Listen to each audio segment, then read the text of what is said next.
Schedule caste आदमी को छोड़ दो, मैं कह रहा हूं शेड्यूल कास्ट महिलाओं को जज बना। शेड्यूल कास्ट महिलाओं को छोड़ दो, आप वाल्मीकि महिलाओं को जज बनाने की बात करो। आप वाल्मीकि महिलाओं को छोड़ दो, वाल्मीकि ट्रांसजेंडर को जज बनाने की बात करो। आप वाल्मीकि ट्रांसजेंडर को छोड़ दो, आप वाल्मीकि ब्लाइंड पर्सन को बनाने की कोशिश करो। आप जितनी कैटेगरी लेके आना चाहते हो, आपको पॉलिटिकल में अच्छा दिखने के लिए उतना लेके आओ, तो you will never do that.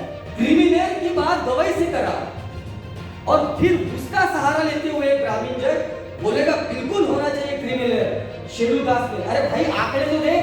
हमारे चीफ जस्टिस को एक सवाल पूछना चाहता हूं कि जैसे मैंने कहा कि इस देश का 70% से ज्यादा शेड्यूल कास्ट जो है वो लैंडलेस है।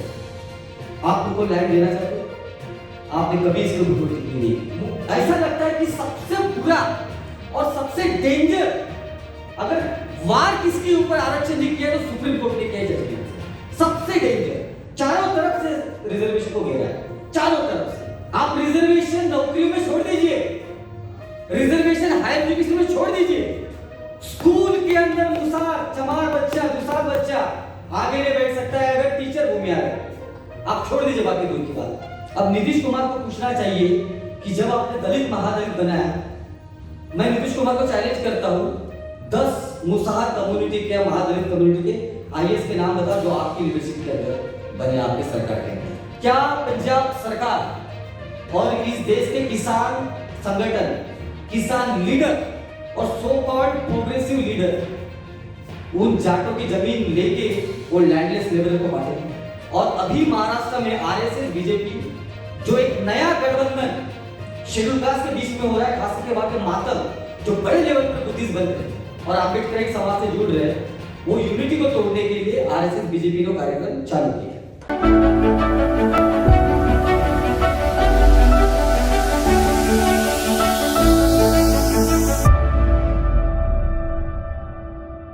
सबसे पहले इस सभागृह में उपस्थित हमारे जितने दोस्त, हमारे भाई, हमारे समाज के कुछ बुजुर्ग और हमारे नौजवान, सभी का मैं धन्यवाद करना चाहता हूं। और हमारे कुछ भाई जिनको मैंने बोला कि इस कार्यक्रम को आप कवर कीजिए क्योंकि इस देश का जो अपकाश मीडिया है वो हार्डली इस तरह के प्रोग्राम को कवर करना चाहता है, तो उन सभी का बहुत बहुत धन्यवाद जो इस आज के इस महत्वपूर्ण विषय पर जो चर्चा हो रही है और इस कार्यक्रम में उपस्थित है। आप सभी का तहे दिल से बहुत बहुत धन्यवाद। आप सभी को जय हिंद। मैं कुछ चंद बातें जो हमारा संगठन है, खास करके All India Independent Scheduled Caste Association, अखिल भारतीय अनुसूचित जाति संघ जो है, तो हमारी इस पूरी ये जो मसला है शेड्यूल कास्ट का सब क्लासिफिकेशन साथ ही साथ क्रिमिनल, इसके ऊपर हमारी जो धारणा है वो बाबा साहब का जो एक अंडरस्टैंडिंग है, हमने कोशिश ये की है कि बाबा साहब के इस सवाल के ऊपर क्या अंडरस्टैंडिंग थी और इस मसले के ऊपर उनके क्या सुझाव थे, इसके इर्द गिर्द हमने हमारे संगठन की पोजीशन बनाई है। तो वो पोजीशन बताने के पहले मैं आपके सामने एक बाबा साहब का एक जो लिखा हुआ है, खास करके आरक्षण के परिप्रेक्ष्य में और आधुनिक भारत के परिप्रेक्ष्य में बाबा साहब ने जो एक अपना राइटिंग लिखा हुआ है उसको मैं कोट करना चाहता हूँ। वो कहते हैं कि हमको वो आयरिश होम रूल का एक हवाला देते कि वहां पर क्या हुआ। तो लिखते हैं कि जब दुनिया में आधुनिक राज्य की कल्पना की गई, और जब मैं आधुनिक राज्य बोल रहा हूं, एक ऐसी दुनिया जहां पर सरकार होगी जिसका एक संविधान होगा और संविधान चलाने के लिए और सरकार चलाने के लिए लोगों को इलेक्शन के द्वारा चुना जाएगा। और साथ ही साथ इस आधुनिक राज्य की उस देश के तथाकथित जो पढ़ा लिखा समाज है, जो पढ़ा लिखा नहीं है, जो अमीर है, जो गरीब है, जो मजदूर है, उसके साथ में आधुनिक राज्य का रिश्ता क्या होगा, उसके साथ उसका समझौता क्या होगा। और इस समझौते की बुनियाद पर कोई भी आधुनिक राज्य की कल्पना की जानी चाहिए। और उसका उदाहरण देते बाबा साहब कहते कि उल्स्टर आयरिश होम रूल के नुमाइंदों को कह रहा है कि जब वो उन्हें इनवाइट कर रहे कि आप बताइए, वो उल्स्टर को पूछ रहे कि उल्स्टर आप बताइए हमें कि आप आपको इस संविधान में क्या अधिकार चाहिए, हम आपके समक्ष वो अधिकार रख देंगे। उस दिन इस बात को कहता है कि नहीं, हमें आपसे कोई अधिकार नहीं चाहिए, हमें तो आपके अंदर, हम ये नहीं चाहते कि आप हम पर राज्य करें। बाबा साहब कहते हैं कि इमेजिन कीजिए कि इस देश का शेड्यूल कास्ट, खास करके आजादी के पहले जो मुस्लिम लीग ने पोजीशन ली कि इस देश का हिंदू मेजोरिटी के अंदर हम नहीं रहना चाहते हैं और इसीलिए हमें स्वतंत्र दूसरे देश चाहिए, इसलिए पाकिस्तान चाहिए। ये पोजीशन अगर इस देश का शेड्यूल कास्ट ले लेता कि we as a political as well as cultural minority in your country don't want to get ruled by you, तो आप उस वक्त क्या करते? और बाबा साहब यहाँ पे माइनॉरिटी का शब्द का जिक्र जो है वो शेड्यूल कास्ट के लिए कर रहे हैं, क्योंकि 1942 में जब एक मेमोरेंडम ब्रिटिश सरकार को सबमिट कर रहे हैं, उसमें वो ये कह रहे हैं और कंप्लेन कर रहे हैं सरकार को कि इस देश में मुसलमानों को आपने माइनॉरिटी मानकर उनको आपने सेपरेट इलेक्टोरेट दिया। बाबा साहब ये कह रहे हैं कि आपने इस देश में इवन सिख जो इस देश का 4% भी नहीं है, उसको आपने माइनॉरिटी के नाम पे उसके लिए कुछ चीजें सुरक्षित की, लेकिन इस देश का बड़ा माइनॉरिटी जो शेड्यूल कास्ट है, 1/3 है, उसके लिए आपने अब तक कुछ नहीं किया। ये बाबा साहब कह रहे हैं। अब ये बातें मैं आपको क्यों कहने की कोशिश कर रहा हूं, क्योंकि आरक्षण का जन्म भारत में अगर बाबा साहब के जमाने से देखा जाए और आधुनिक भारत इस कल्पना से अगर देखा जाए, तो वो जो आरक्षण है वो निगोशिएशन का प्रोडक्ट है। सरकार इस देश जो भारत राज्य है और schedule caste as a whole one community, इसके बीच का पॉलिटिकल निगोशिएशन है कि इस देश का भारत जो है राज्य है, इस देश की सरकार हमें क्या देंगी अगर हम इस सरकार का पार्ट बनते हैं, इस भारत आधुनिक राज्य का पार्ट बनते हैं, तो हमारा और आपका रिश्ता क्या है? क्योंकि मुसलमानों ने अपना हक तो मान लिया, उन्होंने बोला कि हमें जो है अलग देश चाहिए, आपने अलग देश दे दिया। तो बाबा साहब ये कह रहे हैं कि हमारा आपके साथ रिश्ता क्या है, ये आप डिफाइन कीजिए। और इसीलिए बाबा साहब ये जो सवाल है सब क्लासिफिकेशन का, ये सवाल बाबा साहब के पास पहुंचता है कि इस सब क्लासिफिकेशन के ऊपर आपकी क्या राय है। तो बाबा साहब उस पर ये कह रहे हैं और रिजर्वेशन के परिप्रेक्ष्य में कि शेड्यूल कास्ट वो जब अलग अलग जातियां एक शेड्यूल के अंदर है, तो उसके पास पूरे भारत में इस देश के सरकारों के साथ निगोशिएशन करने के लिए एक बड़ा उसके पास संख्या है, that we as a one minority which is a one, जो इस देश का 1/3 है। एक अगर मुस्लिम माइनॉरिटी है, देन इस देश का हिंदू मेजॉरिटी है, then we as a schedule caste across the country हम एक माइनॉरिटी है। और इस माइनॉरिटी की बुनियाद पर हम आपके साथ राजनीतिक सौदा करेंगे, हम आपके साथ शैक्षणिक सौदा करेंगे, हम आपके साथ इस देश में संपत्ति का सौदा करेंगे। लेकिन ताज्जुब की बात यह है कि जब मैं सुप्रीम कोर्ट का जजमेंट पढ़ रहा था, और मैं सबसे दरखास्त करूंगा कि ये जो मेमोरेंडम है जो बाबा साहब ने लिखा है, grievances of schedule caste memorandum 1942, and then he वहां पे वो कहते हैं कि शेड्यूल दैट कि आप शेड्यूल कास्ट को एज ए माइनॉरिटी ट्रीट कीजिए। Now he is using the word schedule caste as a minority.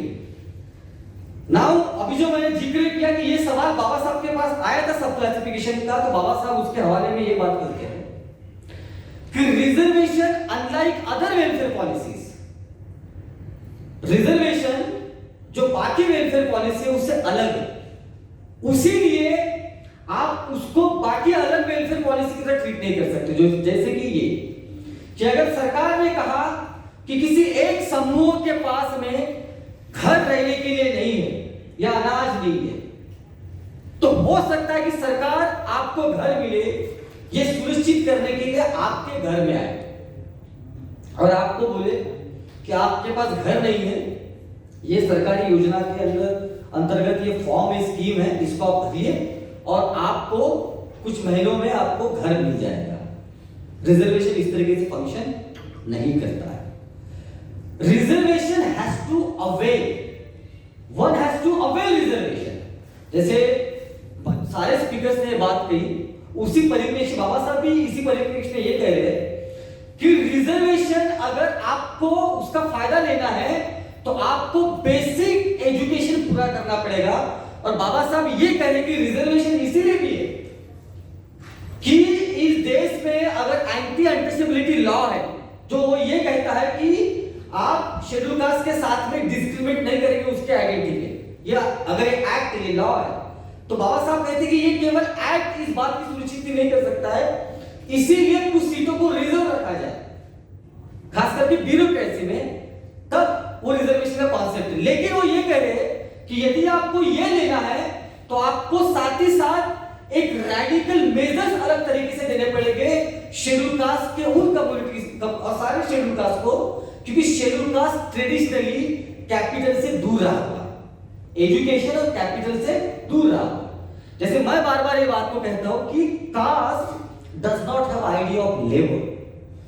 पश्चिमी देशों में पूरी दुनिया में जो जो श्रम करने वाली कम्युनिटी थी वो श्रम करने वाली कम्युनिटी कभी ना कभी अपने आप को मोबाइल कर पाई, खास करके पश्चिमी देशों में जिसको आज के लैंग्वेज में आप पेजेंट कहते हो या वर्किंग क्लास कहते हो। अगर किसी एक दो कम्युनिटी का आप अध्ययन करते हो, even for that matter Japan is very interesting case, अगर आप उन कम्युनिटी का अध्ययन करते तो आपको पता चलेगा कि ट्रेडिशनली श्रम करने वाली जो कम्युनिटी है वक्त के साथ साथ जब जिन देशों में इंडस्ट्रियलाइजेशन हुआ और जहां पर अभी आज की तारीख में न्यू मार्केट इकोनॉमी आई है, कई हद तक हम देखते हैं कि उनमें एक तरह का मोबिलिटी आया, लेकिन भारत में ऐसा हो नहीं सका। उसका कारण ये है कि कास्ट जो है सबसे पहली चीज आपसे जाती छीनती है वो ये कि जो आप श्रम कर रहे हो ये श्रम नहीं है, ये जाति ने दिया हुआ गया काम है। इसीलिए there is no concept of a labour in a caste, what exist in the caste system is ritual duty. और जाति के अंदर जो रिचुअल ड्यूटी है, मैं जमींदार हूं, आप मातंग है, महार है, महाराष्ट्र से केस बता रहा हूं, आपने मेरे बहन की शादी है, आपने मेरे घर में पूरा काम किया, शायद आपने जंगल से लकड़ियां तोड़ के लाए, आपने जो भी झाड़ू पोछा था वो कर दिया, आपने सारे गंदगी साफ करके सब हो गया, अभी जो बचा हुआ खाना है, जो अनाज है आपको मिलेगा। तो there is no exchange. Labour का बेसिक डेफिनेशन है देयर इज एक्सचेंज। वो एक्सचेंज किसी भी कैपिटल फॉर्म में हो सकता है। In modern economy that exchange happen through the money, right? But within caste system क्योंकि एक्सचेंज ही नहीं है, रिचुअल ड्यूटी है, तो लंबे समय तक शेड्यूल कास्ट द वेरी जो कैपिटल है इससे दूर रहा कि उसके पास एक्सचेंज के लिए पैसा ही नहीं है। इसीलिए बाबा साहब ये कहते हैं कि अगर शेड्यूल कास्ट को रिजर्वेशन का फायदा लेना है तो सरकारों ने उनके लिए रैडिकल वेलफेयर मेजर पॉलिसी होनी चाहिए, जो क्या कि उनके लिए शिक्षा, बुनियादी शिक्षा उनको मिलनी चाहिए, उनके पास इकोनॉमिक रिसोर्सेस होने चाहिए, उनके पास उनके ऑटोनॉमस इंस्टीट्यूशन होने चाहिए। और अगर ये नहीं होंगे तो वो रिजर्वेशन नहीं ले पाएंगे। ये बाबा साहब कह रहे। आज के इस परिप्रेक्ष्य में यही बात आज की जजमेंट में लागू होती है, जहां पर जजमेंट में पंजाब गवर्नमेंट का हवाला, पंजाब का हवाला दिया गया, साथ ही साथ वाल्मीकि कम्युनिटी का हवाला दिया गया। 70 के दशक में पंजाब सरकार जो है एक ऑर्डिनेंस लाती है और वो ये कहती है कि रिजर्वेशन का बंटवारा होगा शेड्यूल कास्ट के और 50-50% में होगा, और खास करके वाल्मीकि और जो ये मजहबी सिख उनको जो है प्रायोरिटी बेस पर आरक्षण दिया जाए। अभी कोई भी जब जजमेंट हो रहा है, जब इस बात पर चर्चा हो रही है, तो मैं ये समझता हूं, being a student of social science and also science, पहली बात ये होता है कि अगर एक्सपेरिमेंट हुआ है तो उस एक्सपेरिमेंट के नतीजे क्या है, ये किसी भी जुडिशियरी या बेंच ने पहले उसकी जांच पड़ताल करनी चाहिए कि क्या इस तरह का सब डिवीजन का एक्सपेरिमेंट हुआ है। तो हाँ हुआ है। वो कहां पर हुआ है? वो पंजाब में हुआ है। वो कहां पर हुआ है? वो बिहार में हुआ है। तो पंजाब के आंकड़े क्या कहते हैं? 70 के दशक में सब डिवीजन हुआ, और क्यों हुआ मैं पहले आपको भी बता देता हूं। अकाली दल जो पंजाब का सबसे बड़ा दल बहुत लंबे समय तक रहा, अकाली दल, और पंजाब में शेड्यूल कास्ट का पॉपुलेशन जो है, टोटल शेड्यूल कास्ट का पॉपुलेशन हम सबको पता है एवरेज जो भारत में है उससे कहीं ज्यादा है, 35-36% के आसपास शेड्यूल कास्ट का पंजाब में पॉपुलेशन है। तो अकाली दल और कांग्रेस वहां के दो मुख्य दल थे। वहां का जो चमार कम्युनिटी है वो कांग्रेस का ट्रेडिशनल वोट बैंक रहा, ट्रेडिशनल नहीं, जो एंटी कास्ट मूवमेंट भी वहां पे चली, खास करके जो आदि धर्म मूवमेंट और रिपब्लिकन पार्टी ऑफ इंडिया जो उस समय में शेड्यूल कास्ट फेडरेशन के नाम से जाना जाता था, इनकी राजनीति पंजाब में अच्छे खासे लंबे समय तक अच्छी रही, लेकिन उसको तोड़ा गया। जैसे महाराष्ट्र में आरपीआई शेड्यूल कास्ट फेडरेशन को कांग्रेस ने तोड़ा और बाकी मराठा लीडर से तोड़ा, उसी तरीके से पंजाब में जो जाट लीडरशिप थी अकाली दल की और साथ ही साथ कांग्रेस की, उसने वहां की शेड्यूल कास्ट इंडिपेंडेंट लीडरशिप को, राजनीति को खत्म करने का काम किया। वो कैसे? जब पता चला अकालियों को, सॉरी कांग्रेस को, कि मजहबी सिख जो है वो मजहबी सिख और वाल्मीकि जो है वो अकाली दल का सबसे स्ट्रॉन्ग सपोर्टर है, जाट तो है ही, तो अगर अकाली को कमजोर करना है और मजहबी सिख और वाल्मीकि को कांग्रेस का समर्थक बनाना है, तो हम ये काम करते हैं कि इसमें डिवाइड करते हैं आरक्षण में। 70 के दशक में उन्होंने ये किया और लंबे समय तक, जब तक हाईकोर्ट ने इसको नहीं फटकारा तब तक उसने उसको जारी रखा। अब सवाल ये बनता है कि 3-4 दशक जब आपने उसको लागू किया, उसके परिणाम क्या हुए?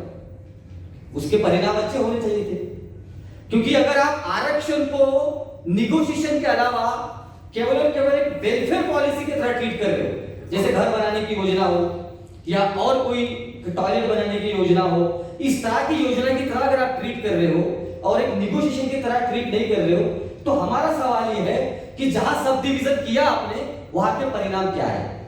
पंजाब का डेटा आपको ये बताता है, आज 2001 का सेंसस और पंजाब के जो सरकार के आंकड़े ये बताते हैं कि आज भी पंजाब में एजुकेशनल लेवल पे सबसे पीछे रहने वाली कम्युनिटी वाल्मीकि कम्युनिटी,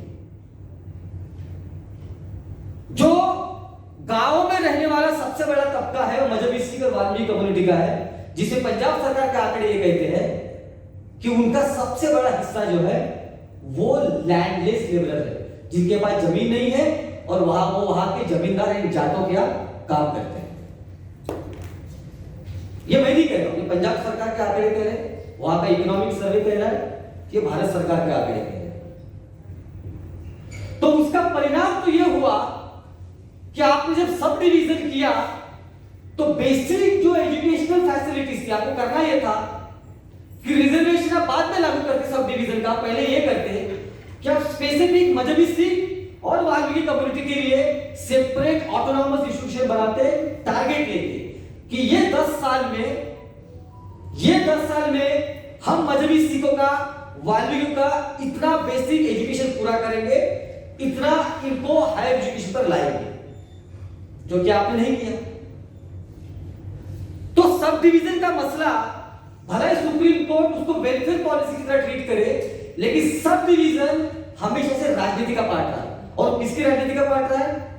इस देश के अपर कास्ट उच्च जाति का पार्ट रहा हुआ। पहले पंजाब में कांग्रेस ने किया, वो बाद में नीतीश कुमार ने रामविलास पासवान जी को कमजोर करने के लिए बिहार में किया, और अभी महाराष्ट्र में आरएसएस बीजेपी जो एक नया गठबंधन शेड्यूल कास्ट के बीच में हो रहा है, खास करके वहां के मातम जो बड़े लेवल पर बुद्धिस्ट बन रहे और आम्बेडकर समाज से जुड़ रहे, वो यूनिटी को तोड़ने के लिए आरएसएस बीजेपी ने कार्यक्रम चालू किया। बहुत ज्यादा कन्वर्जन मातक समाज का भी बुद्धिज्म में हो रहा है, क्योंकि उनका ये कहना है कि बाबा साहब is the only hope and way forward. और पूरे देश में, उत्तर भारत, आप गुजरात में जिस तरह से कन्वर्जन हो रहा है बुद्धिज्म में, ये जो कॉन्शियसनेस आम्बेडकर के इर्द गिर्द आ रहा है, उसको डिवाइड करने के लिए भी एक प्रोग्राम है। लेकिन खैर, अगर मैं उस पर ना जाऊं और केवल इतनी बात करूं कि सब डिवीजन का एक्सपेरिमेंट आपने किया, सुप्रीम कोर्ट की जिम्मेदारी थी ये पूछना कि जब एक बार हो चुका है तो उस पिटिशनर को पूछना था कि ये एक्सपेरिमेंट इतने साल तक हुआ, आपने इंप्लीमेंट किया, इसका नतीजा क्या हुआ, आप हमको बताइए। क्योंकि नतीजा तो बोल रहा है कि गलत नहीं, ऐसा कुछ भी नहीं हुआ। सब डिवीजन के कारण कोई भी सिग्निफिकेंट बदल पंजाब में नहीं गया। और अभी मैं पंजाब सरकार को पूछना चाहता हूं कि पंजाब में 60 के दशक में एक एक्ट बनाया गया जो ये कहता है कि 33% कॉमन लैंड, सार्वजनिक जमीन जो है वो दलितों को दी जाएगी। पंजाब के अंदर एक्ट है, पता है आपको? लेकिन पूरे भारत में सबसे ज्यादा अगर भूमिहीन दलित कहां पर, तो पंजाब में एक्ट होने के बावजूद भी। ऐसा क्यों? ये सुप्रीम कोर्ट, ये हमको नहीं, ये सुप्रीम कोर्ट के सो कॉल्ड मेरिटोरियस जज ने पूछना चाहिए था कि भारत सरकार का आंकड़ा ऐसा क्यों कहता है। ये एनजीओ की अलग अलग तरह की रिपोर्ट ऐसे क्यों कहती है कि एक्ट बनने के बावजूद भी पंजाब में, पूरे भारत में सबसे दलितों का लैंडलेस पंजाब में है। क्योंकि वहां पे डमी दलित को रखा जाता है। जब लैंड को लीज किया जाता है तो एक जमींदार एक डमी दलित को लेके आएगा, उसको आगे देगा, जमीन लेगा और उस जमीन के थ्रू भी वो अपना ये करेगा। इसके खिलाफ वहां के दलितों ने आंदोलन चला है। तो उन्होंने ये कहा दलित संगठनों ने कि अगर मैं अकेला उस जमीन को लीज करता हूं तो मुझे तो ये लोग कॉर्नर कर देंगे। तो हम लोग ये करते हैं, एक बड़ा दलित समूह बनाते हैं और इस तरह की जितनी भी जमीन है जो हमें मिलनी चाहिए, इसको हम कलेक्टिवली लेते हैं, कलेक्टिवली इसके ऊपर खेती करेंगे और जो भी इससे मिलेगा वो कलेक्टिवली आपस में बांटेंगे। लेकिन ऐसे एक्सपेरिमेंट वो बहुत नहीं कर पाए क्योंकि उनके पास ना सरकार का सहारा है, और सबसे बड़ी बात, जो बॉर्डर पे यहाँ के फार्मर्स बैठे थे और जिनके समर्थन में इस देश का सो कॉल्ड सेक्युलर मीडिया खड़ा हुआ था, इस देश के बड़े बड़े नेता खड़े हुए थे, उन्होंने एक ने भी ये सवाल नहीं पूछा कि जब यहाँ के बड़े बड़े फार्मर यहाँ पे आंदोलन कर रहे हैं, जो लैंडलेस लेबरर है आपका, वो वहां पे क्या कर रहा है। उन्होंने कभी ये नहीं पूछा कि पंजाब एक ऐसा राज्य क्यों है जहां पर भारत में दलितों के पास सबसे ज्यादा लैंडलेस लेबरर्स है, ऐसा क्यों है। वहां पे दलित संगठन जब जब लैंड राइट्स के लिए प्रोटेस्ट करते हैं, वहां पे उनको जाटों के द्वारा, जो फार्मर संगठन है, किसानों की जो अपने संगठन है, उनके द्वारा उनका पूरे आंदोलन को दबाया जाता है। मैं पंजाब सरकार और तमाम तरह के सो कॉल्ड प्रोग्रेसिव जो इस सबकैटेगरी का पक्ष में खड़े हुए हैं, मैं उनसे पूछना चाहता हूं, आप पूरे भारत का छोड़ दीजिए, पंजाब जैसे राज्य में जहां पर दलितों के पास जमीन नहीं है, क्या आप उन जाटों को, और दूसरा इंटरेस्टिंग फैक्ट, जो लैंड होल्डिंग का पैटर्न है, सबसे ज्यादा बड़े फार्मर्स है जिनके पास बड़ी जमीन है, नेशनल एवरेज से ऊपर गई, नेशनल एवरेज 0.5% है। भारत के किसानों के पास जमीन बहुत कम है। पंजाब केवल एक ऐसा राज्य है जहां पर किसानों के पास ज्यादा जमीन है, it is something 5% something national average के हिसाब से। तो पंजाब में बड़े किसान हैं। क्या पंजाब सरकार और इस देश के किसान संगठन, किसान लीडर और सो कॉल्ड प्रोग्रेसिव लीडर उन जाटों की जमीन लेके वो लैंडलेस लेबर को बांटेंगे? हम सुप्रीम कोर्ट को पूछना चाहते हैं, क्योंकि जैसे मैंने कहा, पंजाब सरकार, पंजाब के अलग अलग संगठनों के, दलित संगठनों की रिपोर्ट्स आप पढ़ी हुई है, कहते हैं कि बेसिक एजुकेशन भी दलित खास करके मजहबी सिख और वाल्मीकि ले नहीं पाते हैं क्योंकि उनके पास परमानेंट सोर्स ऑफ इनकम नहीं है। और जब परमानेंट सोर्स ऑफ इनकम नहीं है, वो क्यों नहीं है? क्योंकि लैंड नहीं है, लैंडलेस है, और जिसके पास वो काम कर रहे हैं वो उसका मुआवजा यानी उसका रोजी नहीं देते। कोविड के टाइम पे एक दलित संगठन ने रिपोर्ट जारी की, वो रिपोर्ट ये कहती है कोविड के टाइम पे अलग अलग जाटों की पंचायतों ने अनाउंस किया कि किसी भी लेबरर को 300 या समथिंग के ऊपर ज्यादा नहीं दिया जाएगा, और जो इस नियम को तोड़ेगा उस पर फाइन लगेगा, और जो दलित संगठनों ने इसका विरोध किया उनको कुचला गया, उनको मारा गया। क्या पंजाब सरकार को ये बात पता नहीं है? मैं ये भी पूछना चाहता हूं बहुत रिस्पेक्टफुली, क्या योगेंद्र यादव जी ने आर्टिकल लिया उनके पक्ष में, क्या उनको ये बात पता है? मैं उनको पूछना चाहता हूं कि जो लैंडलेस लेबरर पंजाब में हैं, जिनका हवाला आप दे रहे हो वाल्मीकि का, क्या उस वाल्मीकि को आप जमीन दोगे जो लैंडलेस लेबरर है? उन संगठनों से, वो किसान के संगठनों से जिनके समर्थन में आप इस बॉर्डर पे खड़े हुए थे, और गुस्से से नहीं पूछ रहे हो, जो नैतिकता का सवाल इस देश के so called leading schedule caste को आप पूछ रहे हो कि आपने समर्थन करना चाहिए, हम बिल्कुल समर्थन करने के तैयार है। लेकिन जैसे बाबा साहब कहते हैं कि अगर आपका बेसिक एजुकेशन ही पूरा नहीं है तो how you will avail reservation, and therefore without any radical measure, अगर नहीं है, कोई आपने पैरेलल इंस्टीट्यूशन नहीं बनाया उनके लिए, तो वो रिजर्वेशन ले नहीं पाएंगे। जो मैं वाल्मीकि की बात कर रहा हूं, मजहबी की बात कर रहा हूं, उनका नहीं हुआ। क्यों सरकार ने सब डिवीजन करने के बावजूद भी वो उनका ग्राफ नहीं बढ़ा, ना एजुकेशन में, ना ब्यूरोक्रेसी में, ना हायर एजुकेशन में, ना एम्प्लॉयमेंट में? क्यों नहीं बढ़ा? क्योंकि उनके पास बेसिक फैसिलिटीज नहीं है। क्या पंजाब सरकार ने बेसिक फैसिलिटीज उनको दी? नहीं दी।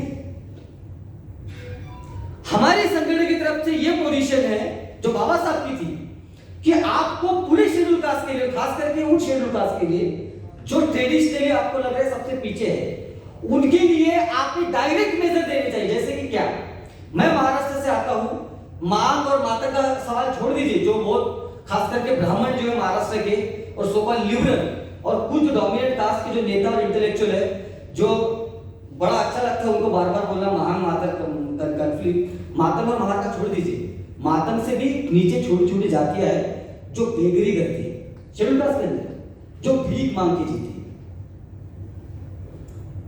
और भीख क्यों मांगती है? क्योंकि जैसे मैंने कहा, जाति में उन्हें कभी भी लेबर की तरह ट्रीट नहीं किया गया। अब जो ये तो और पैसों का कभी एक्सचेंज ही नहीं हुआ, तो क्या भारत सरकार एक डायरेक्ट मेजर की तरह उन शेड्यूल कास्ट कम्युनिटी जिसके पास एक्सचेंज पावर ही नहीं है, क्या उसके जेब में डायरेक्ट कैश ट्रांसफर करेगी?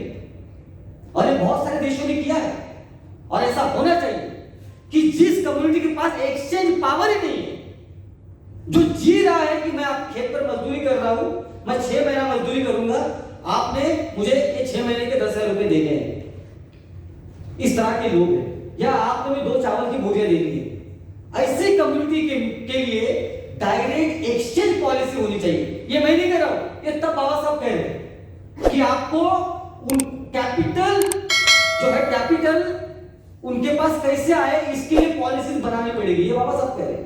क्या भारत सरकार ने ये किया? क्या जब कांग्रेस पावर में थी उन्होंने किया? क्या आज बीजेपी पावर में है उन्होंने किया? कोई भी सरकार ने नहीं किया। हालांकि सब डिवीजन का, शेड्यूल कास्ट के भीतर सब डिवीजन और सब डिवीजन के ऊपर राजनीति करने का फायदा इस देश में जिन्होंने कोशिश की उनको मिला। नीतीश कुमार को मिला बिहार में। अब नीतीश कुमार को पूछना चाहिए कि जब आपने दलित महादलित बनाया, मैं नीतीश कुमार को चैलेंज करता हूं, 10 मुसहर कम्युनिटी के, महादलित कम्युनिटी के आईएएस के नाम बताओ जो आपकी लीडरशिप के अंदर बने, आपकी सरकार के अंदर 10। मैंने बिहार में नौकरी किया हो, वो भी महादलित कम्युनिटी के साथ किया हो। वहां का ब्यूरोक्रेसी पूरा का पूरा भूमिया के पास है। आप रिजर्वेशन नौकरियों में छोड़ दीजिए, रिजर्वेशन हायर एजुकेशन में छोड़ दीजिए, स्कूल के अंदर मुसहर चमार बच्चा, दुसार बच्चा आगे नहीं बैठ सकता है अगर टीचर भूमिया है। आप छोड़ दीजिए बाकी दूर की बात, वो ड्रॉप आउट हो जाता है अगर उसके माँ बाप उसको ये कहते हैं कि भाई मैं मेरा पेट काट के तुमको स्कूल पढ़ा रहा हूं, उसके साथ स्कूल में इतना छल होता है, इतना ह्यूमिलेशन होता है कि वो स्कूल जाना ही छोड़ देता है। आप दूसरा टोला में जाके देखिए। लेकिन कोई भी रेडिकल वेलफेयर पॉलिसी जो है सरकार ने वहां पे नहीं बनाई, और इसका सीधा फायदा जो है खाली राजनीति को हुआ। तो this is a bad faith politics. सब कैटेगराइजेशन बाय, चाहे वो राजनीति पॉलिटिकल पार्टी की तरफ से हो, ये हमेशा बैड फेथ पॉलिटिक्स के लिए। अगर आपका फेथ अच्छा होता है इसमें कि आपको भला करना है शेड्यूल कास्ट का, और अभी भी मैं कह रहा हूं, अरुंधतिया कम्युनिटी का आप उदाहरण दे रहे हो तमिलनाडु का। अरुंधतिया कम्युनिटी, मैं कहता हूं छोड़ दीजिए उनका एजुकेशन, उनके बच्चों में इतना ज्यादा ड्रॉप आउट रेट है, आप उनके लिए अलग से स्कूल क्यों नहीं बनाते? वो छोड़ दीजिए। अरे जो बजट शेड्यूल कास्ट का है, भारत की कोई भी राज्य सरकार और केंद्र सरकार जो ये शेड्यूल कास्ट सब प्लान है, शेड्यूल ट्राइब सब प्लान है, ऐसी कोई सरकार नहीं जो उसका मिसयूज नहीं करती है। चाहे वो कांग्रेस हो, चाहे वो बीजेपी हो, चाहे वो तमिलनाडु की सरकार हो, चाहे वो बिहार की सरकार हो। और आप आरटीआई डालते इसी खिलाफ आंदोलन करोगे ना, आरटीआई एक्टिविस्ट को मार दिया जाता है। जो पैसा उनको आपने देना था कि भाई चलो मैं मानता हूं ये वाल्मीकि कम्युनिटी है, उनके लिए आपको स्पेशल ऐसा कॉलेज बनाइए, ऐसे इंस्टीट्यूशन बनाइए कि वो अच्छे से अच्छा एजुकेशन ले पाए। वो आप क्यों नहीं कर रहे? और जब ऐसा होगा, सुप्रीम कोर्ट ये भी इस बात को भी नहीं कह रहा है, सुप्रीम कोर्ट रिजर्वेशन, मैं कहता हूं कि ये जो जजमेंट है, ऐसा लगता है कि सबसे बुरा और सबसे डेंजर, अगर वार किसके ऊपर आरक्षण ने किया तो सुप्रीम कोर्ट ने किया जजमेंट से। सबसे डेंजर, चारों तरफ से रिजर्वेशन को घेरा है, चारों तरफ से। जजमेंट के ऊपर कमेंट करते हो, आपने क्रिमिनल भी बोल दिया, जो कि जजमेंट का पार्ट नहीं था, ना पिटीशन का पार्ट था। लेकिन आपने जजमेंट के अंदर कमेंट करते हुए यह बात नहीं बोली कि भाई अगर सब डिवीजन, जैसे मैंने कहा कि सब डिवीजन हुआ है तो उसके परिणाम के, उसके ऊपर आपको नहीं बात करनी है। आपको शेड्यूल कास्ट के सप्लान के ऊपर बात नहीं कर रही है, जो सरकार धड़ल्ले से उसका मजाक उड़ा रही है, उस पैसे का इस्तेमाल ऐसे ऐसे कामों के लिए कर रही है जिसको आप यहाँ पे दिल्ली में कांग्रेस के टाइम पे वो कॉमनवेल्थ के प्रोग्राम का आयोजन करने के लिए हुआ था, बीजेपी की सरकार में वो गाय का चारा और व्हाट नॉट जो भी न्यूज आ रही है उसके लिए हो रहा है, अलग अलग चीजों के लिए हो रहा है, वो हमारे पास तो नहीं आ रहा है। ये सवाल आपने नहीं पूछा। हम ये कहना कि हमें कहने की कोशिश कर रहे हैं, सुप्रीम कोर्ट जब ये कह रहा है कि schedule caste is not one homogeneous community, I mean there is nothing to surprise. Schedule caste एक होमोजेनियस कम्युनिटी नहीं है, ये कोई नया इनलाइटनमेंट नहीं है। शेड्यूल कास्ट एक हेटेरोजेनियस अलग अलग तरह का ग्रुप है, कि बाबा साहब तब भी कहते थे, अब भी कह रहे हैं, लेकिन प्रयास ये था कि शेड्यूल कास्ट एक होमोजेनियस लेवल पे, नेशनल लेवल पे ग्रुप बने, ताकि वो अपने इंडिपेंडेंट राजनीति को जिंदा रख पाए। ये था। उसके तहत हमने क्या देखा कि जब शेड्यूल कास्ट फेडरेशन बना तो शेड्यूल कास्ट फेडरेशन में जो बाबा साहब के विरोधी भी थे, चाहे एमसी राजा हो, चाहे हमारे विदर्भ के कुछ लोग हो, चाहे उत्तर प्रदेश के, उन सभी छोटे छोटे दलों ने जो अपने जाति के संगठन थे, उन्होंने ये कहा कि हमारा हित अपने एक जाति के साथ टिके रहने का नहीं है। हम जो बाबा साहब कह रहे हैं कि schedule caste as one homogeneous community होना चाहिए। राउंड टेबल कॉन्फ्रेंस में जाने के पहले जाटव महासभा उत्तर प्रदेश से बाबा साहब को सपोर्ट करती है, और बाद में एमसी राजा भी बाबा साहब को सपोर्ट करते हैं। पश्चिम बंगाल, जो आज का पश्चिम बंगाल तक का बंगाल, वहां से जोगीनाथ मंडल बाबा साहब को सपोर्ट करते हैं। विदर्भ की जो बाकी जो लीडर है सेंट्रल इंडिया के, वो बाबा साहब को सपोर्ट करते हैं, जो पहले विरोध में थे, बाद में समर्थन में भी आते हैं, क्योंकि उनको पता है कि we as a one scheduled caste community can have more negotiation with the Indian state or that time than the British state। लेकिन अगर आप कहते हैं कि शेड्यूल कास्ट एक होमोजेनियस कैटेगरी नहीं है, वो हेटेरोजेनियस है, तो महार मात्र का केवल मसला नहीं है फिर, या फिर चमार वाल्मीकि का नहीं है। मेरी कास्ट है महार, मेरे कास्ट के अंदर 12 जाति है अलग अलग, उनका मसला है। फिर जो मेरी कास्ट के अंदर मैं एक फलाना कास्ट हूं, तो कुछ लोग ये कहते हैं कि एक फलाना कास्ट विदिन महार ज्यादा आगे है और फलाना एक small caste within schedule caste पीछे है। आप उसका क्या करोगे? कोई ये कहता है कि विदर्भ का महार ज्यादा आगे है और कोई ये कहता है कि मराठवाड़ा का महार पीछे रह गया। आप उसका क्या करोगे? अगर आप रिजर्वेशन को वेलफेयर पॉलिसी की तरह ट्रीट करोगे तो मैं कहता हूं फिर आप जाति के आधार पर क्यों कर रहे हो? आप जेंडर भी लाओ उसमें, क्योंकि शेड्यूल कास्ट में चमारों में, महारों में, वाल्मीकियों में सबसे ज्यादा पीछे महिला है, तो फिर वहां पे और डिवाइड करो उसे। और वहां पर क्यों डिवाइड कर रहे हो? शेड्यूल कास्ट के अंदर जो फिजिकली डिसेबल्ड है वो उससे ज्यादा पीछे है, और वहां पर क्यों डिवाइड कर रहे हो? शेड्यूल कास्ट के अंदर जो ट्रांसजेंडर है वो महिलाओं से भी पीछे है, तो वहां पर भी डिवीजन लाओ। और वहां पर भी क्यों कर रहे हैं? वहां पर उसके बाद में और भी अलग अलग आइडेंटिटीज है, उसके अगर आप इसको वेलफेयर की तरह ट्रीट कर रहे हो, बिकॉज व्हाट हमारे chief justice Chandrachud when he appears in the public, specifically on the progressive platform, he appears very well tuned in the political correctness. He talks about gender, he talks about caste, he talks about sexuality, he talks about disability, he talks about everything which one American liberals talk. A perfect white liberal, he is a perfect upper caste white. But I want to ask, beyond this political correctness, I want to ask, हमारे chief justice को मैं सवाल पूछना चाहता हूं कि जैसे मैंने कहा कि इस देश का 70% से ज्यादा शेड्यूल कास्ट जो है वो लैंडलेस है। आप उनको लैंड देना चाहते हो? आपने कभी इसके ऊपर कोई टिप्पणी नहीं की कि इस देश के तथाकथित ऊंची जाति के लोगों ने, जमींदार जातियों ने, वो जमीन का कुछ हिस्सा शेड्यूल कास्ट को देना चाहिए। आपने ये बात कभी नहीं की। आपका पॉलिटिकल करेक्टनेस कहां है? आपने कभी ये नहीं कहा कि ट्रेडिशनली इस देश का जुडिशरी अपर कास्ट के हाथों में रहा हुआ है, तो हम सुप्रीम कोर्ट की तरफ से ये पॉलिसी बनाने को सरकार को कहते हैं, सरकार को निर्देश देते हैं कि शेड्यूल कास्ट का, और मैं कहता हूं शेड्यूल कास्ट का छोड़ दीजिए, आप ये कहिए, क्योंकि आप जैसे पॉलिटिकल करेक्ट है ना, बड़ा अच्छा लगता है। आप पहले कास्ट की बात करो, फिर जेंडर की बात करो, फिर क्लास। अभी मैं एकदम परफेक्ट हूं, क्योंकि मैं अभी जो आपकी बात कर दिया मैंने उनकी भी कर दिया, सबकी कर दिया। अभी आप मुझ पर सवाल नहीं उठा सकते हो। आई एम परफेक्ट नाउ, लेकिन अंदर तो देना कुछ नहीं आपको, है ना?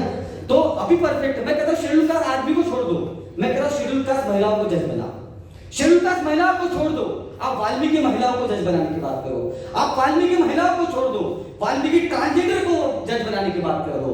आप वाल्मीकि ट्रांसजेंडर को छोड़ दो, आप वाल्मीकि ब्लाइंड पर्सन को बनाने की कोशिश करो। आप जितनी कैटेगरी लेके आना चाहते हो, आपको पॉलिटिकल करेक्ट अच्छा दिखने के लिए उतना लेके आओ, but you will never do that, because this is how the political correctness function.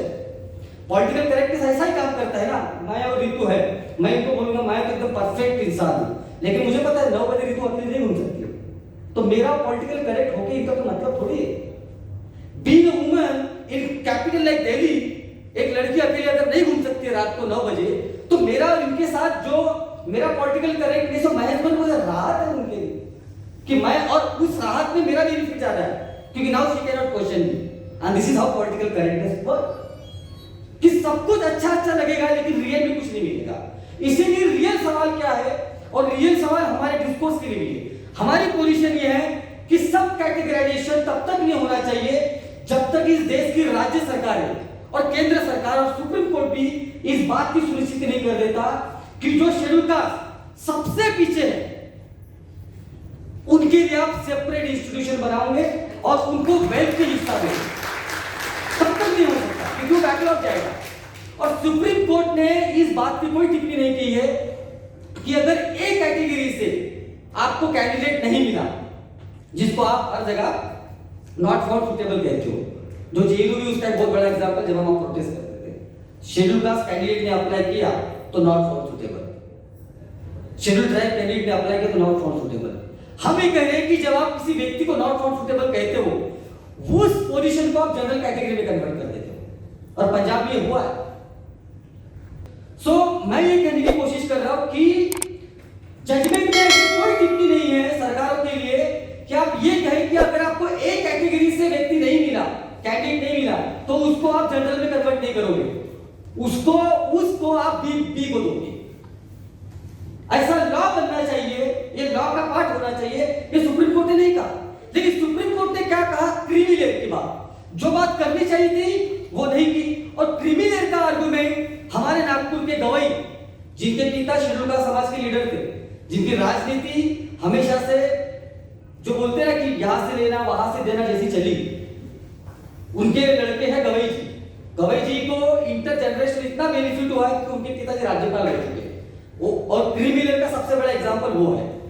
मैं ये कहने की कोशिश कर रहा हूं कि क्रीमी लेयर पर आपने बात की, वो ये कहते हैं कि गरीब शेड्यूल कास्ट आरक्षण का फायदा नहीं उठा पाता। आंकड़े गलत कहते हैं, भारत सरकार के आंकड़े ये कहते हैं कि सबसे ज्यादा आरक्षण का फायदा गरीब शेड्यूल कास्ट ने उठा। आप पूछेंगे कैसे?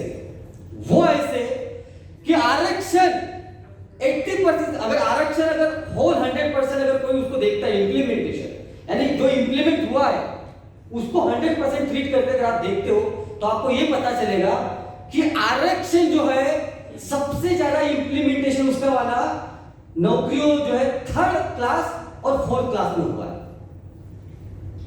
यानी अगर आप कह रहे हो कि आप आरक्षण लागू कर रहे हो, आप आरक्षण केवल और केवल 3री और 4थी श्रेणी की नौकरियों में आरक्षण को लागू कर रहे हो, और वहां पर जो जाने वाले लोग हैं वो गरीब है।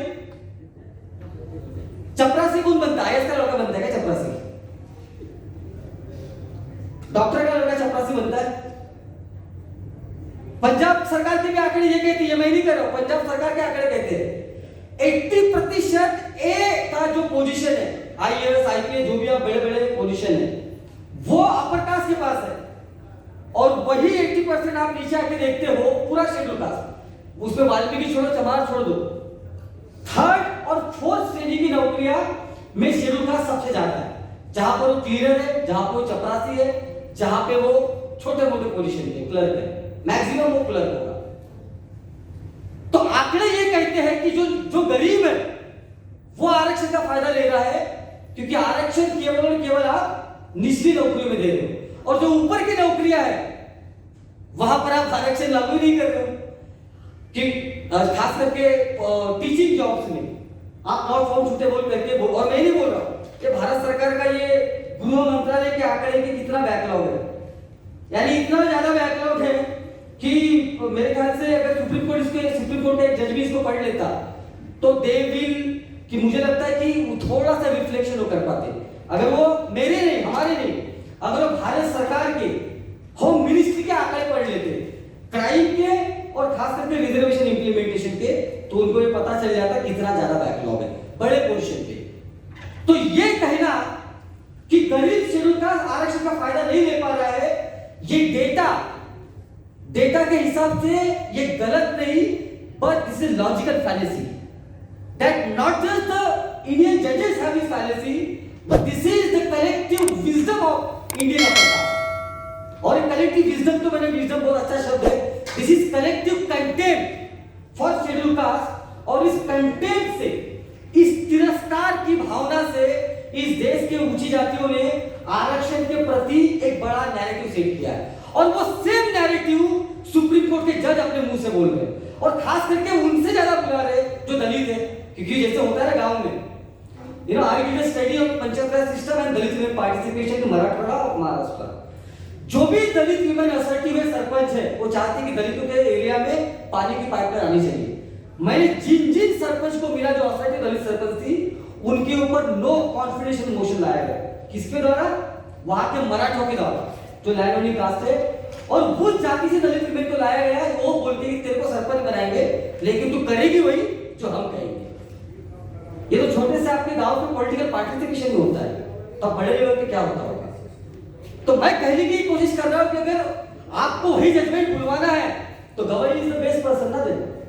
क्रिमिनल की बात गवाही से करा, और फिर उसका सहारा लेते हुए ग्रामीण जज बोलेगा बिल्कुल होना चाहिए क्रिमिनल शेड्यूल कास्ट में। अरे भाई आंकड़े तो देख, आंकड़े तो कह रहे हैं कि थर्ड और फोर्थ में नौकरियां मिल रही है आरक्षण की, और वो गरीब शेड्यूल कास्ट ले रहा है।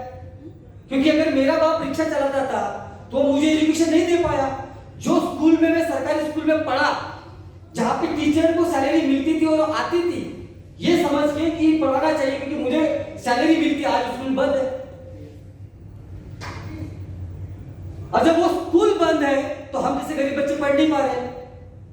तो जो तमाम तरह का इतना बड़ा लोग है जो स्कूली एजुकेशन ही नहीं ले पा रहा है, तो वो आपको लग रहा है आईएएस बनेगा, वो तो अपना 10वीं 12वीं कैसे भी करके चपरासी बनेगा या म्युनिसिपल कॉर्पोरेशन में नौकरी करेगा।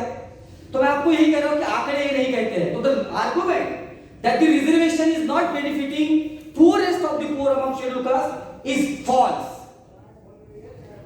Rather, रिजर्वेशन का benefit poorest of the poor ले रहे हैं, ये सरकारी आंकड़े कह रहे हैं। और डिस्क्रिमिनेशन के कारण पढ़ा लिखा शेड्यूल कास्ट ऊपर के पोजीशन के ऊपर आरक्षण नहीं ले रहा है, ये भी आंकड़े कह रहे हैं।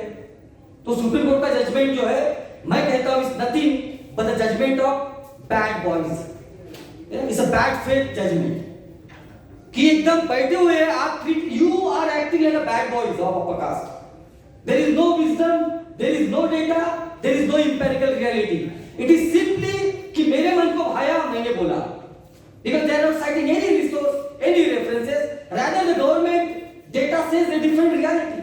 तो मैं ये कहना चाहूंगा कि जैसे विकास ने और आशुतोष ने हमारे शुरुआती अपने स्टेटमेंट में कहा कि अभी रिजर्वेशन की नौकरियां केवल 3% के आसपास रह चुकी है, पैरामीटराइज हो चुका है। I personally believe and we as an organization believe that scheduled caste की नई जनरेशन को ये बात बहुत सोचने वाली है कि आप अगर रिजर्वेशन को और जाति को केवल आइडेंटिटी का मसला और संस्कृति का मसले तक अगर ट्रीट करोगे तो ये लड़ाई हमारी आने वाली जो हमारे 5-10 साल के बच्चे लड़कियां हैं उनके लिए लड़ाई हार जाएंगे। अगर इस लड़ाई को पुरजोर तरीके से आगे बढ़ाना है और इस लड़ाई को हमें जीतना है। और रिजर्वेशन को केवल रिजर्वेशन नहीं, इस देश का जो राज्य है, मॉडर्न स्टेट है, वो अपने आप को अगर मॉडर्न स्टेट कहता है तो सवाल पूछना पड़ेगा आपका और हमारा रिश्ता क्या है। और आप अगर संविधान कहता है कि आप और हमारा रिश्ता समानता का होना चाहिए, तो उस समानता को आप तब तक पूरा नहीं करते हो जब तक इस देश के सरकार को, सुप्रीम कोर्ट को, इस देश के पॉलिटिकल पार्टीज को आप अपना वेल्थ में हिस्सा नहीं मानते। And we need to also go beyond treat caste mere as a cultural identity. We need to also understand that the caste is also the material question. जाति एक मटेरियल मसला है। बाबा साहब वर्ड इस्तेमाल करते हैं मोनोपोली एंड कोलोनाइजेशन। बाबा साहब कहते हैं कि जाति केवल आपको सांस्कृतिक लेवल पे गुलाम नहीं करता है, लेकिन आर्थिक लेवल पे भी आपको जो है मोनोपोली अपर कास्ट को देता है आपके बॉडी के ऊपर। मेरी बॉडी लेबर करने के लिए अगर मैंने बोला मैं आपके खेत में लेबर नहीं करूंगा, then there is a punishment. तो हमें जो खास करके अर्बन लोकेलिटी में शेड्यूल कास्ट रह रहा है, जो अम्बेडकर रह रहा है, उसको ये कहना पड़ेगा कि सरकार को पूछना पड़ेगा, इस देश के सोकॉल्ड आधुनिक राज्य को पूछना पड़ेगा आपका और हमारा रिश्ता क्या है। और इसीलिए इस देश में अगर आप चाहते हो कि हम कोई अलग भूमिका ना लें, अगर आप चाहते हो कि हम सड़कों के ऊपर अपना आंदोलन ना करें, हम सुप्रीम कोर्ट के खिलाफ ना खड़े हुए, इस देश के सरकार के खिलाफ ना खड़े हुए, तो आप हमें जो है रिजर्वेशन इन प्राइवेट सेक्टर दीजिए। और रिजर्वेशन इन प्राइवेट सेक्टर जो हमारे मस्तिष्क में हमें डालना पड़ेगा। पहली बात तो आरक्षण के बारे में, जो कोई भीख नहीं है, ये छोटा सा निगोशिएशन है इस देश के भारत राज्य के साथ में। क्योंकि जो हमारा समझौता हुआ था, बाबा साहब ने समझौता किया था राउंड टेबल कॉन्फ्रेंस में, वो समझौता आपने तोड़ा, गांधी ने वो समझौता तोड़ा। और हमें कहा गांधी ने कि यह अप्रकाश हिंदू आने वाले समय में इनका बर्ताव जो है, इनका बिहेवियर अनटचेबल के प्रति बदलेगा। मैं पूछना चाहता हूं इतने सालों के बाद, क्या इनका बर्ताव हमारे प्रति बदला है? आप बताइए, बदला है? हाँ या ना? वर्स्ट हुआ है। जब इस देश का अपर कास्ट का बर्ताव हमारी तरफ नहीं बदला, तो जो अधिकार बाबा साहब ने राउंड टेबल कॉन्फ्रेंस में जीते थे, गांधी ने बोला उस अधिकारों को आप ठंडे बस्ते में डालो, हम नई शुरुआत करते हैं, पुनः पैठ करके आपको नया आरक्षण देते, हम भारत सरकार को, इस देश को जुडिशरी को पूछना चाहते हैं, वो समझौता आपने पूरा किया कि नहीं किया? जवाब है आपने नहीं किया। और हमें ये समझौते की बात करनी चाहिए भारत सरकार के साथ में, इस देश के राजनीतिक पक्षों के साथ में हमें समझौते की बात करनी चाहिए, ना कि झुक के ये करना चाहिए कि आपने हमें रिजर्वेशन दिया। नहीं, हम समझौता करना चाहते हैं आपके साथ में।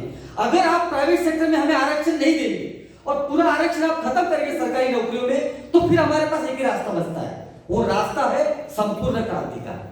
क्योंकि मेरे सर्वाइवल के लिए और कोई ऑप्शन नहीं। हमें कहीं कि हम संपूर्ण क्रांति का रास्ता नहीं चुनेंगे, उसके लिए कुछ निगोशिएशन आपको करने पड़ेंगे, और पहला निगोशिएशन उसका होगा रिजर्वेशन इन प्राइवेट सेक्टर। इसी के साथ मैं अपनी बात खत्म करता हूं। आपने मुझे सुना, बहुत धन्यवाद। देखते रहिए नीलकमल टीवी। आपको अगर हमारा वीडियो अच्छा लगता है तो हमारे चैनल को सब्सक्राइब करिए, वीडियो को लाइक करिए, शेयर करिए। धन्यवाद।